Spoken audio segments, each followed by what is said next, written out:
भगवान का मतलब क्या? भगवान वो है जो भाग्यवान है, भगवान वो है जो किस्मत वाला है। भगवान का एक दूसरा पर्यायवाची कहते हैं ईश्वर। ईश्वर का मतलब क्या? ईश्वर कहां मिलेंगे? ईश्वर का मतलब है ऐश्वर्य। जो अपनी क्षमताओं के पराकाष्ठा पे पहुंच जाए वही ईश्वर है। कभी गुलाब के पौधे को देखा आपने? देखा है ना? गुलाब के पौधे को, सिर्फ पौधे को अगर किसी ने देखा है और फूल को नहीं देखा हो तो क्या वो समझ सकता है कि गुलाब के उस कांटे भरे पौधे में से कोई इतना सुंदर सा फूल निकले, इतनी अच्छी खुशबू निकलेगी, इतने कोमल पंखुड़ियां निकलेंगी? कभी कोई सोच सकता है क्या? कभी आपने कैक्टस के फूलों को देखा है? कैक्टस के पौधों को देखा है? कांटे ही कांटे, कांटे ही कांटे। कभी फूलों को देखा? नहीं देखा ना?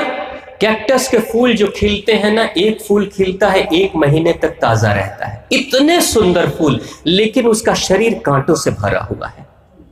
ऐश्वर्य का मतलब, ईश्वर का मतलब क्या? जिस दिन इंसान अपनी शक्तियों को जगाते हुए अपने ऐश्वर्य पे पहुंचा देता है, उसी दिन ईश्वर से मुलाकात हो जाती है। मीरा जी कभी किसी मंदिर में बैठकर पूजा नहीं करती है।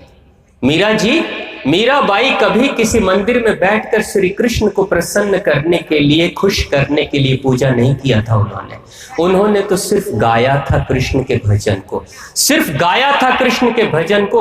और भजन को गाते गाते वो इतना डूब जाती थी उनके आनंद में कि उन्हें अपने मस्तिष्क में ही ऐसा लगता था कि जैसे भगवान साक्षात श्रोता बनकर मेरी आवाज को सुन रहे हैं। हमारे साथ संगीत के साधक जो बैठे हुए हैं, जो बहुत गहरे संगीत को गाते हैं, बहुत लय से, बहुत दिल से गाते हैं, तो उस समय भूल जाते हैं कि कोई सुन भी रहा है। ऐसा होता है आप सबके साथ में? अच्छा डांसर बनना है ना, अच्छा सिंगर बनना हो ना जीवन में, अच्छा वक्ता बनना हो ना जीवन में, तो एक बात याद रखना, जब तक दृष्टि आपके श्रोताओं पे रहेंगी तब तक अच्छे डांस नहीं कर पाओगे।